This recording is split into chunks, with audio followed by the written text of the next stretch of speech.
was when we got the assignment to do Jeep's first electric vehicle, we knew we had a big challenge ahead of us. We knew we were going to have to kind of reimagine some of our most iconic elements, our 7-slot grille, our square Jeep profile, the trapezoidal wheel openings, all of these things we knew we were going to have to give a second look. So what we really wanted was really fresh ideas. So the pictures you see kind of scrolling across the screen here is our design team, and it's on this vehicle the youngest design team ever on a Jeep. So all 80s and 90s babies. We actually even have a few 2000s babies. So I think Ryan and I, we barely just made the cut, but we're 80s babies, so we're clear. And with this team came new ideas and new ways of working. So we had to invest in new tools. So now, we do clay models. We also now complement that with VR headsets, and you can see that again in some of the pictures. We use pens and paper, and we use Photoshop. Now we can complement with that with AI tools. Our user experience designers, I think when you drive the car today, you'll notice the cluster is much simpler than anything we've had before. They use the designer intuition, but now they also have real-time user testing. So they were able to get customer feedback on the spot as they were designing them. And our engineers have virtual simulation tools and a brand new multi-million-dollar state-of-the-art wind tunnel, which I'll get into exactly how we did it, but this is the most aerodynamic Jeep ever. So the team that we put together is really how we made this happen.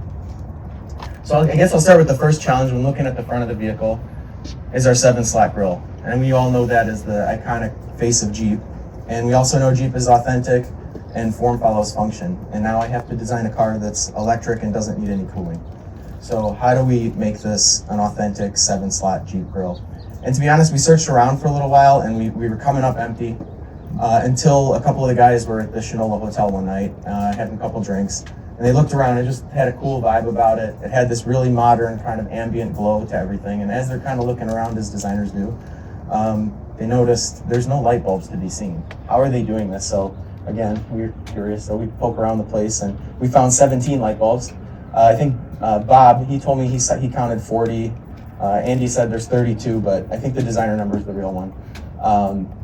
But that's really where the inspiration for this grille came from. And we thought to ourselves, if we hid some LEDs up underneath here and shined it down, we have 7-slot grille that's identifiable during the day. It's also identifiable at night. And at night now, it gives you a little bit of a glow. It does light up the vehicle in front just a little bit for when you're kind of walking up to the car or doing some of those things. So found a really creative solution on how to keep the Jeep grille iconic, but also functional. And the second thing about a Jeep front end that I always love is that it has a real confidence to it. And I think that comes from the continuous line that starts on one side above the headlights, continues through the grille over to the other side. So on this car, we'll light that up with a light pipe, and it gives it, again, kind of really completes the face that's in front.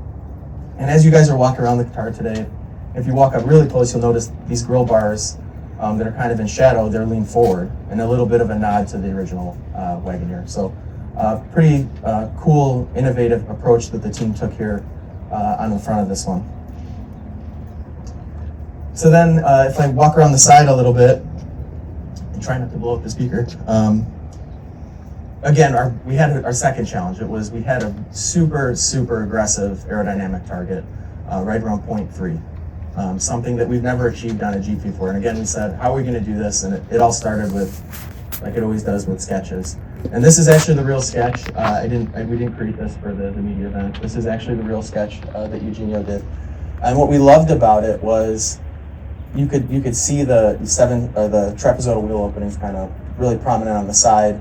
And then, but what was different, it had this kind of bullet-shaped front end that accelerated towards the back, down the roof, and tapers back towards this kind of square Jeep profile with, again, a tapered depot. It's a little bit of a nod to the original Wagoneer. I think the other thing you'll notice in that sketch is the first hints of this floating wing, which I'll talk about when we move to the back of the car.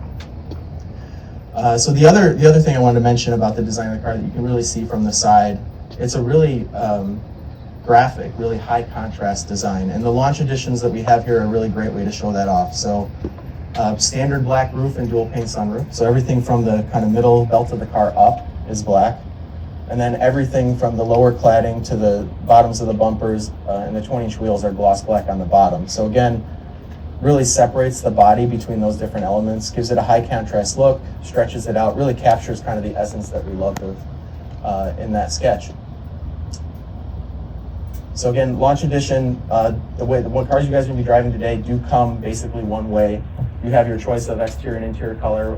Ryan will show you the interiors, but we have a few of these here today. So white, we have silver, which is the car here, Baltic gray, we have black, a bright red, we have a bright blue, and I think one of the most striking colors is this is Fathom blue. This is the color that you see next to me right now. So then the other thing I wanted to talk about, you can see it on the side of the car and on the back of the car all throughout, but kind of right here for you guys, if you can see, is we have fashion designers on the team in our color materials group. And everybody always asks me, well, yeah, they do the colors, they do the materials, they do that, but they're also kind of our biggest advocates for sustainability and kind of the dare forward approach that we've been looking at. How do we be more responsible for the planet? And on the exterior, we noticed that chrome plating is one of the most harmful processes. So we decided to do a chrome-free exterior instead, using this satin metallic, this dark gray throughout the exterior of the vehicle. So another first for us, but I think it's really striking and really adds to that high contrast approach. So I mentioned on the sketch that there was a little hint of the floating wing. And the idea there was, well, we really want to have a square Jeep profile, but we have this really aggressive aero target.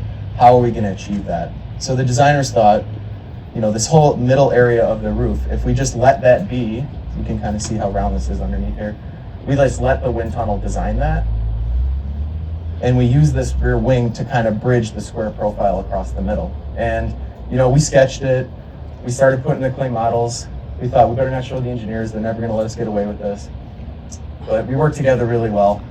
So when we showed them, they're like, well, to their credit, you know, I don't know how you guys are going to build that, but let's try it, let's see what it does. And they put it in the wind tunnel, they used their simulations, and when they came back, they actually asked us to increase the depth of it by 3 times. So they wanted it more exaggerated. So you can see here in the vehicle how the wing bridges across this kind of square Jeep profile, but this ground shape through the middle is exactly what they need to reach the aero target. The result was our most aerodynamic Jeep ever. Below the target, it was 0.294. So it's pretty dramatic improvement over anything we've done before.